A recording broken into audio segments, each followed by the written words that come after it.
Walk into a restaurant in Spain at 7:30 in the evening and something feels wrong. No queue, no crowd, every table is available. Congratulations. You have secured the best table in the building, also the worst table, and every other table. Because in much of Spain, 7:30 is not dinner time. It is a very confident advance booking. By 9:30, that same restaurant may be full. So why does an ordinary Spanish evening seem to begin several hours late? The obvious answer is culture. The more interesting answer involves sunlight, working hours, millions of coordinated schedules, and a supposedly temporary decision from 1940 that never quite ended. First, the difference is real. One study of Spanish food habits found that 85% of its participants ate dinner after 9, 41% ate between 9 and 9:30.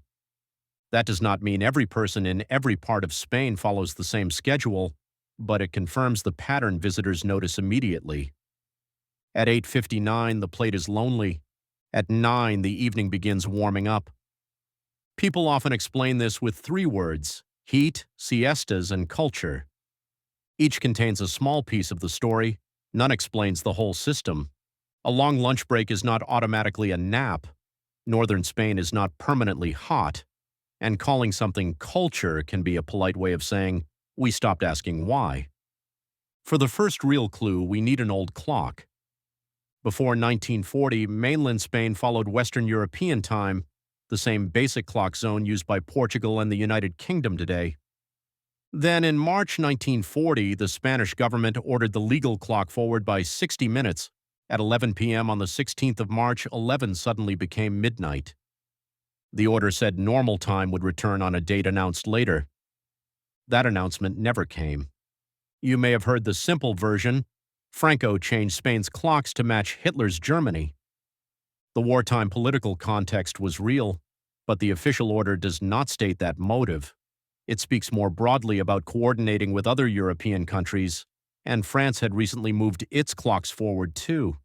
The motive is less tidy than the internet version. The result is not. Spain moved its legal clock east and stayed there.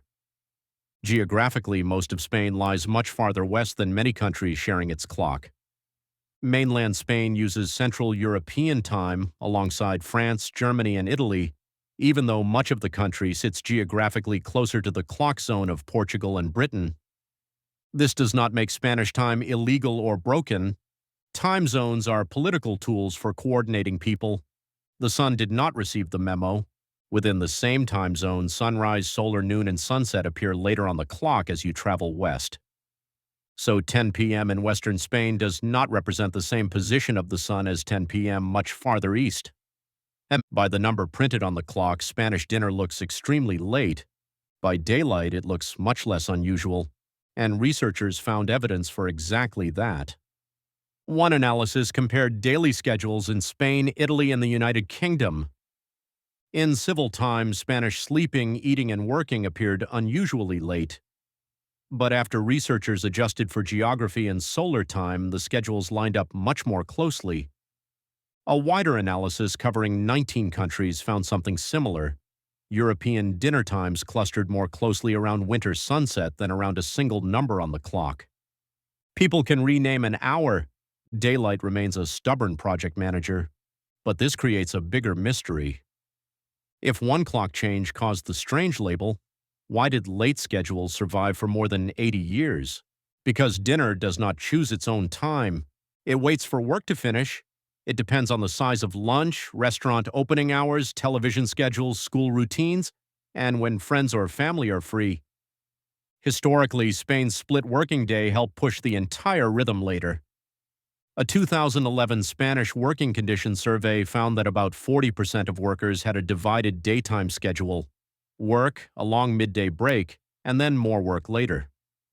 That figure describes 2011, not Spain today, but it shows how substantial the pattern had become, and work was only one part of the system.